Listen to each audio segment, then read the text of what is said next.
Good morning friends. இன்றைக்கி Saturday holiday. காலையில் நம்ம டிஃபனுக்கு பூரி செஞ்சு பூரி கிழங்கு வைக்கலாம் அப்படின்ட்டு மசாலா ப்ரிப்பேர் பண்ணியாச்சு. ஸோ இன்றைக்கி பூரி வந்து நான் ரெடிமேடாக வாங்கின பூரியை வந்து நான் யூஸ் பண்ணி பார்க்கலாம் அப்படின்ட்டு வாங்கியிருக்கேன். இதுவரையும் நான் வாங்கினதே இல்லை அப்படின்னு சொன்னால் நம்பவா போகிறீங்க? உண்மைதாங்க, நான் வாங்கினதே இல்லை. ஸோ நேற்று நான் ஷாப்பிங் பண்ணும்போது இது இருந்துச்சு, விஜய் பூரி அப்படின்னு சொல்லிட்டு 15 பீஸ் உள்ள இந்த பேக் வந்து 55 ரூபா போட்டிருந்தாங்க.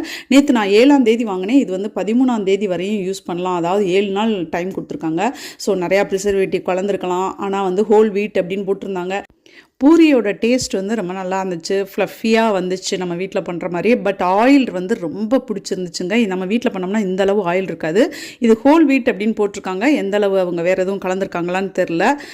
ஓகே, அதாவது எமர்ஜென்சிக்கு நம்ம வாங்கிக்கலாம். ரெகுலர் பேஸில் இது நம்மளுக்கு நல்லதில்லை. பூரி கிழங்கு இவ்வளோ கஷ்டப்பட்டு பண்ணிவிட்டு அந்த பூரி மாவை பிசைஞ்சு 5 நிமிஷம் நம்மளே தேய்ச்சி போட்டிருக்கலாம். ஸோ உங்களுக்கு ரிவ்யூ கொடுக்குறதுக்காக தாங்க இது பண்ணேன், உங்களுக்காக தான் எல்லாம். Thank you friends.